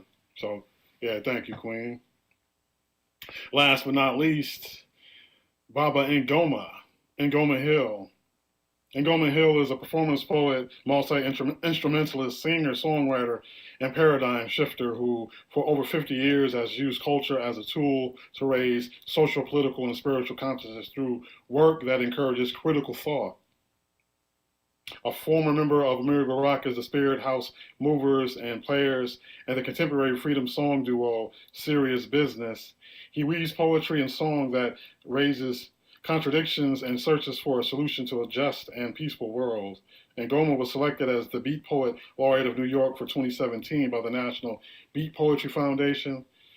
Conversation with Isu, his latest CD, features poetry, jazz, funk, reggae, and blues. His poem, USDA Certified Nutricide, is included in Birds Fall Silent in the Mechanical Sea. Brother Ngoma, it's all yours. Take us on out, bro. Yeah. How y'all doing?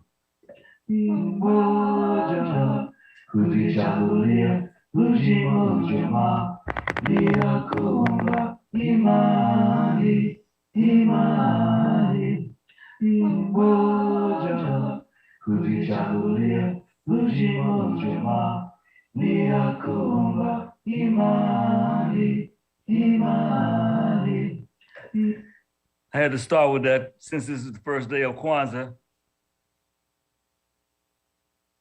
But here's the set.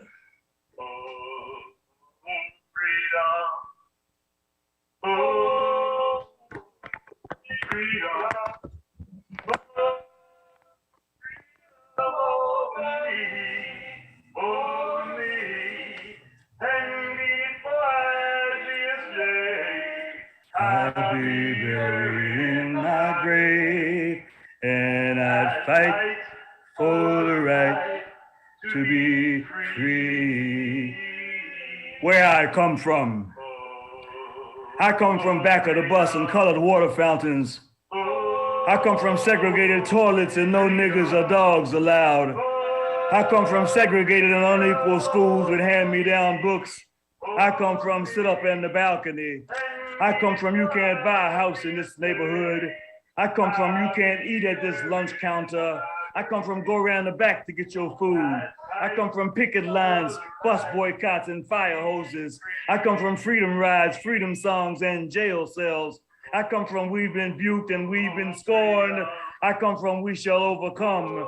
I come from black fists raised high, little Bobby Hutton, Fred Hampton, and George Jackson. I come from street fighting and rebellion, San Quentin and Attica, Black Panthers, Young Lords, and free breakfast programs. I come from runaway slaves. I come from Amiri Baraka, Simba Wachanga, and Watu Wazuri. I come from poor libations on ancestors' graves. I come from the struggle to be free, to be free, to be free.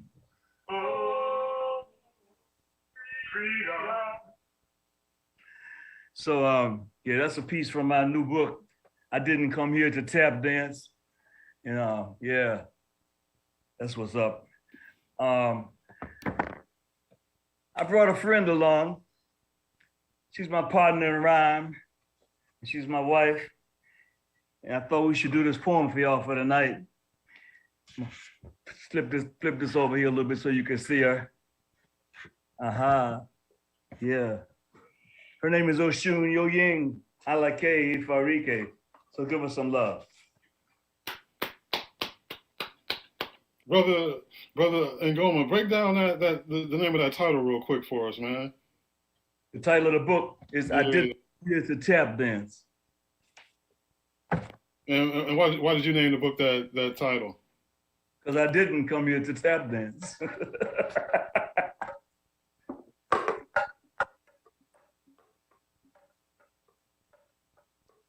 name of this poem is You Say Voodoo Like It's a Bad Thing.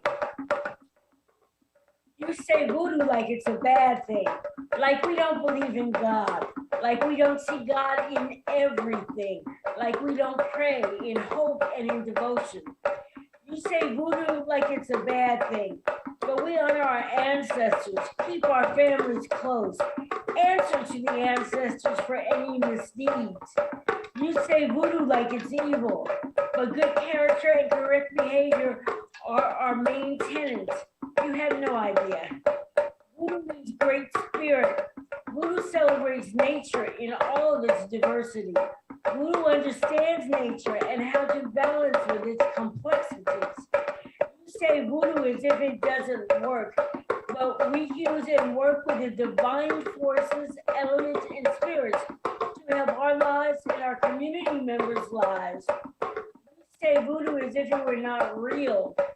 Yet when you have a real problem, you speak to our doors in the indigo of midnight, hidden, cautious, but intent on having your problem solved.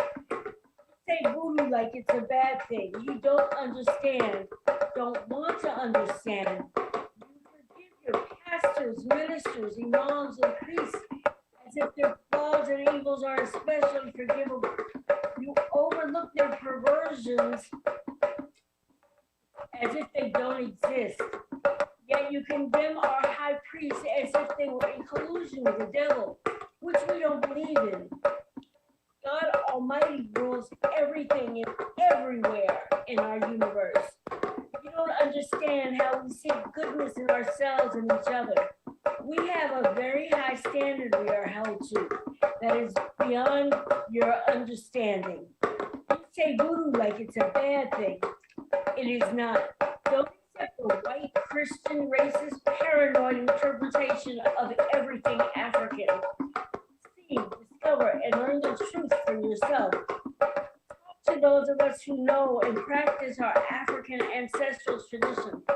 Ask questions. Stop talking like you know when you don't understand the African vision of spirit. Voodoo is not a bad thing. Is our birthright. Thank you. Yeah.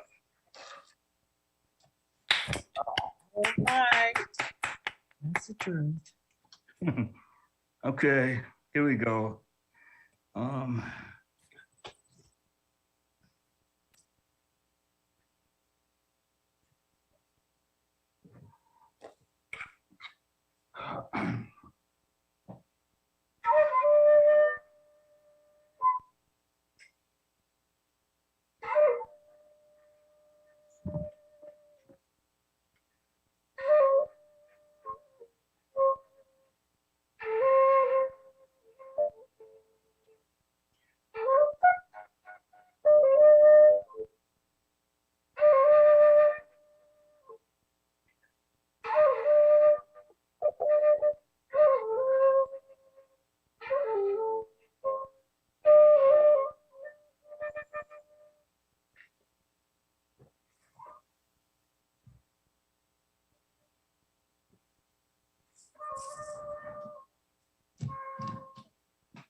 Morning meditations.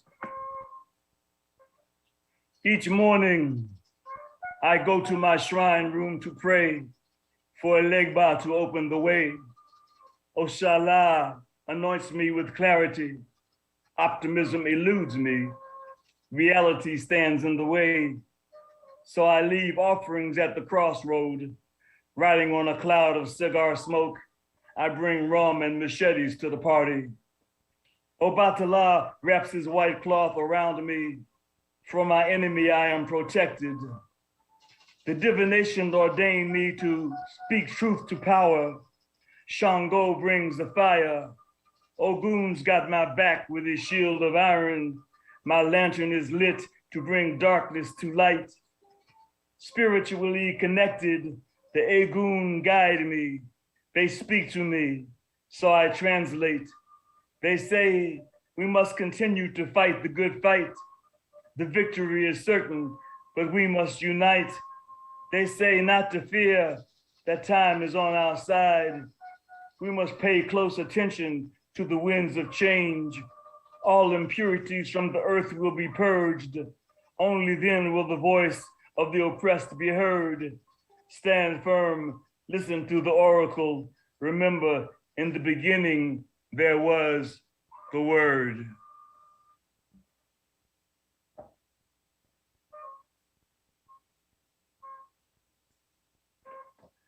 Peace, y'all, and happy Kwanzaa. Peace, Baba and Ngoma. Thank you. Appreciate that powerful set, full of spiritual thought and truth speaking. Thank you. Thanks for listening. I had another set that I was going to do, but I decided for the first night of Kwanzaa that I should do something more uplifting instead of talking about how bad the conditions are for us, you know. But I roll with that too. But yeah. Yeah, I hear you, man. Yeah, especially going into a new year. Yeah, some positive thoughts, ideas, concepts. Indeed, we always need that for sure. So yeah, that wraps up the poetry set, both.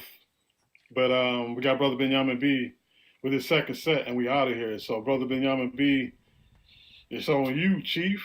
Yeah, before we do that, of course, we got to do the cipher with everybody. Oh, yeah, the cipher. That's right. No, the cipher. My man keeping us on point. So I hope everybody's still around. So we're going to start the cipher in the spirit of Black Poet Matters for sure. So a line or some lines from each of the poets that rocked out tonight. First up, Lavan, what you got for us, bro? Nice work. Start over again. Start over again. The uneducated and prejudiced fools learn their ideological beliefs of hatred from being taught from the likeness of themselves, homeschooled, taught to believe that their superiority and others are less than or inferiority, rooted deep within the groundwork and foundations of insanity, is where it has to be uprooted and cut down. Once brainwashed into the psychological nature, it becomes disillusion bound. If a system that on the promise of equality isn't working for all, then it must be reviewed and abolished, and we must together build a new one.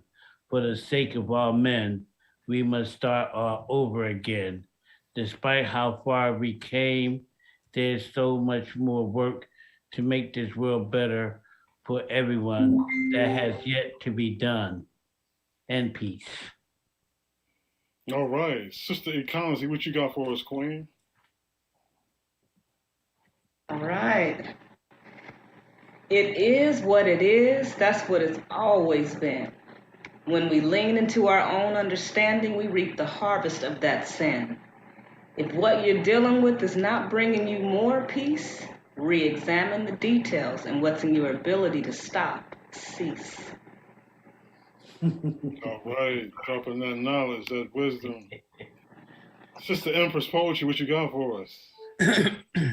Abaragani, Umoja, to align myself with others who promote unity. Fuji Chakalia, I am determined to elevate my definition, poet. Ujima, I will work diligently in a united way with any collective who honestly take on their responsibilities to our community. Ujima, as it is written in the word, my gift shall use my worth. I will be paid for my services, or any bartering will be beneficial to all involved. Nia, my passion has become my purpose. Pumbaa, I will explore new sources of inspiration to continue to perform in the spirit of the Most High and keep my creativity at its highest level. Imani, in God I trust, and in Him alone will I keep faith. Blessings. All right, Queen, breaking down Kwanzaa. Then Nguzo Saba, appreciate that, no doubt. I don't see Stacey with us no more. I guess he bounced. So, Sister Ruhamah, it's on you. What you got? Very short.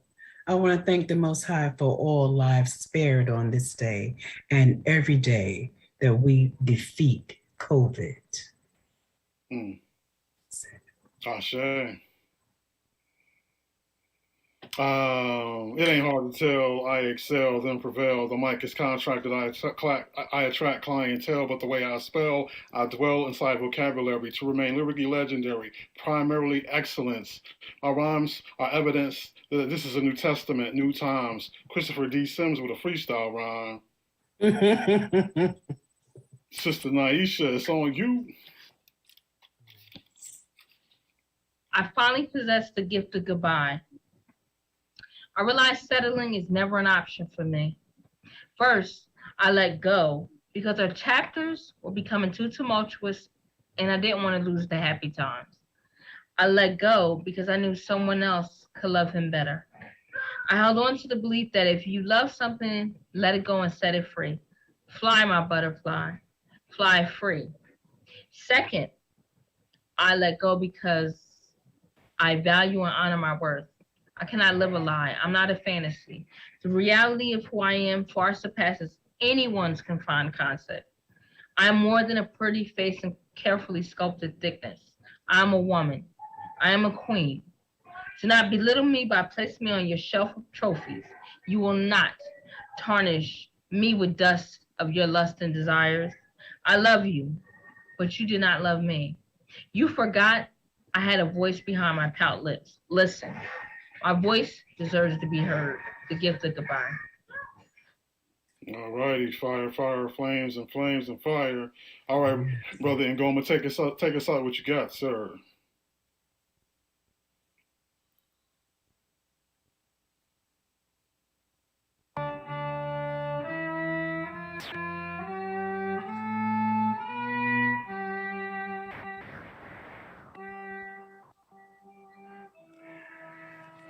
Anatomy of a Lynching. Contemporary Sketches of America. Bloody Monday, June 8th, 1998. Phone rings 2 minutes before my alarm. The usual sexy voice on the end of my phone frantically says, "Didn't you listen to the news? Didn't you hear about Jasper, Texas? A black man, James Byrd Jr., beaten and dragged from the back of a truck." "Damn, that's a hell of a way you've got to waking up a brother," I says. "One of them had white supremacist tattoos and was talking trash about the Turner Diaries. Claimed they found my man's body parts along the road for 2 miles. When the truck stopped, he was headless." Must be that Jack Daniels and Budweiser, rednecks piss. You know they go crazy when they drink that shit. Start killing their mamas and raping their daughters, barking at the moon, setting examples for their kids. The black mayor and his cronies claimed they didn't know about any white supremacists in the area and that it was an isolated tragedy. I suppose that's why Brother Man's the mayor, because he don't know about secret societies, so secret that they're on the internet. Maybe Jasper, Texas didn't get that yet. Local citizens said racism is as much of Jasper as death. The cracker that killed him had a favorite hymn, "Take my hand, precious Lord." Suppose God told him to do it. Scriptures say strange shit when read through the bottom of a bottle. Damn, you got a hell of a way of waking up a brother. Can we start again? Good morning. I love you. Wow, powerful. Way to take us out. Wow. Keep the truth alive. Mm-hmm. Keep the truth alive. Come here and tap dance. Get it. That he didn't come here to tap dance, y'all. That's right. Just like that. All right, bless y'all poets. I hope y'all have a beautiful rest of y'all year. Every one of y'all are definitely welcome to Black Poet Matters 2022. Brother Benjamin B, it's on you. So once again, we thank everybody for joining us this evening for another edition of Black Poet Matters. And so stay tuned for next month. But in the meantime, just like and follow our page on Facebook, to subscribe to the channel on YouTube, and follow us on Instagram as well. So once again, we thank you all for tuning in. And of course, support all of the poets, support their books that they have on sale, and also support the anthology that we have for all of the poets of this collective, the Black Poet Matters anthology for the time. So once again, we thank you all for joining us this evening, and hopefully we'll see you all next time around. Israelites, stop your fighting. Stop your fighting. Yeah. See, the Creator created creation, and all the creatures therein.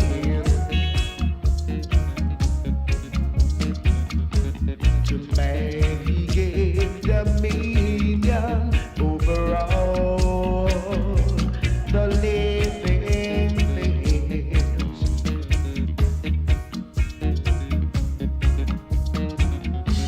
A fool and good is Jah, who forgiveth all things. The path of Jah is mercy and truth to them that fear him.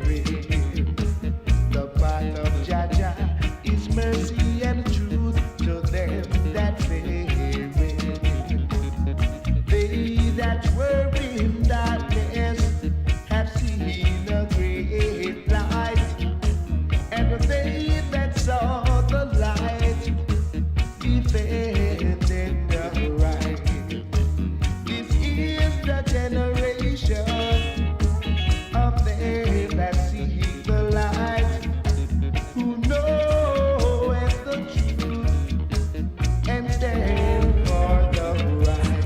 First of all, His mercy and truth. We've got music, we've got food, we've got the sun, yes, and we've got the moon, we've got the stars in the sky, we've got the birds, and we've got the trees. So listen, children of the first and no. Come on, let's all unite with Israel. Children of the first, we've got the wind, we've got the rain, we've got the sea, we've got the land, we've got God's words to live by. So tell me what more do we need? So listen now. Children, got to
some freak.